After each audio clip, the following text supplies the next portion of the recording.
Assalamu alaikum wa rahmatullah wa barakatuh. Dans cette vidéo, nous allons découvrir ensemble les 7 endroits et moments de l'exaucement de l'invocation. L'invocation d'Allah, subhanahu wa ta'ala, exalté soit-il, figure parmi les actes de dévotion les plus importants.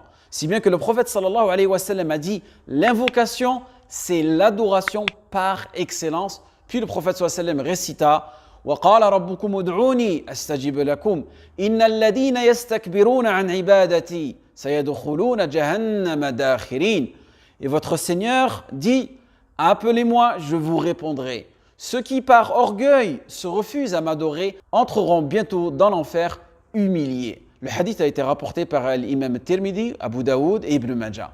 L'invocation d'Allah subhanahu wa ta'ala, exalté soit-il, est louable à tout moment de la nuit ou bien du jour. Mais il existe des moments précis où les invocations sont fortement recommandées et plus à même d'être exaucées.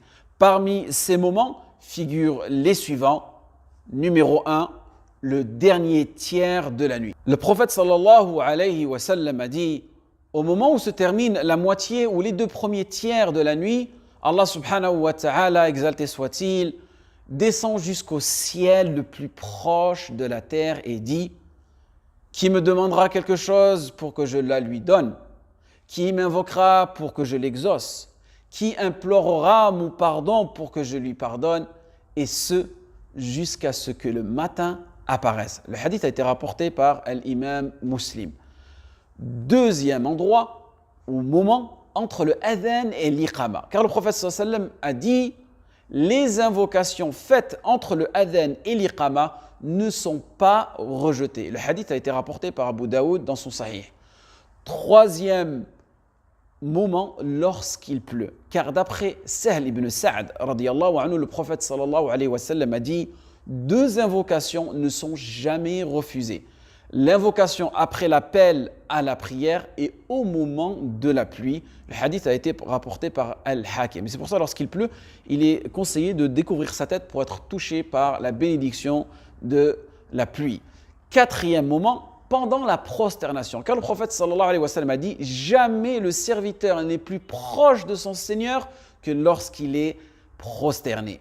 Donc, multipliez vos invocations dans cette position. Hadith rapporté aussi par Muslim. 5e moment, le vendredi, Yawm al-Jumu'ah, car le prophète sallallahu alayhi wa sallam a dit: il est un moment ce jour où sera exaucé tout musulman assidu dans ses prières qui se trouve en train d'adresser une requête recevable à Allah subhanahu wa ta'ala en priant. Hadith aussi rapporté par Imam Muslim. 6e endroit, l'invocation prononcée par une personne lésée. À ce propos, un hadith dit: redoutez l'invocation prononcée par la victime d'une injustice, car aucune barrière ne l'empêche de parvenir à Allah. Le hadith a été rapporté par Imam al-Bukhari et Imam Muslim. Le prophète sallallahu alayhi wa sallam dit encore: l'invocation d'une personne lésée est exaucée, même si son auteur était pervers, car sa perversion ne concerne qu'elle.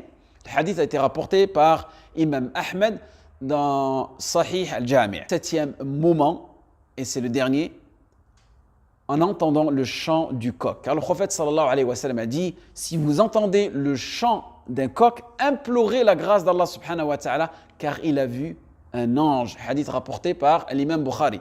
Cela signifie qu'on espère plus que ces invocations soient exaucées à ces moments qu'à d'autres, et qu'elles sont plus à même de l'être que celles effectuées à n'importe quel autre moment ou situation.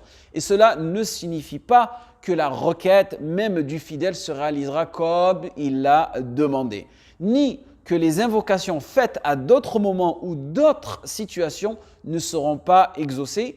Il est dit dans Al-Mawsu' al-Fiqhiyya: il est recommandé d'invoquer durant les heures et les lieux où il est mentionné dans les textes du Coran et de la Sunna que l'invocation y est exaucée.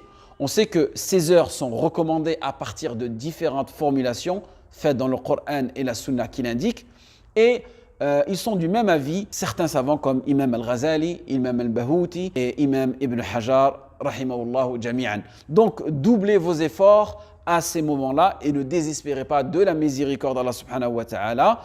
Il y a d'autres endroits, d'autres moments dans le Coran et dans la Sunna. J'ai tout simplement dans cette vidéo, j'en ai donné seulement 7 pour être un peu plus précis et concis. Mais vous pouvez revenir vers d'autres hadiths, d'autres recueils de hadiths. Vous regardez Bab al-Dua, vous aurez beaucoup plus de hadiths concernant cette mas'ala, en espérant que ce rappel soit bénéfique pour vous et moi. Wafaqallah al-jami' lima yuhibbu wa yarda. Wassalamu alaikum wa rahmatullah wa barakatuh.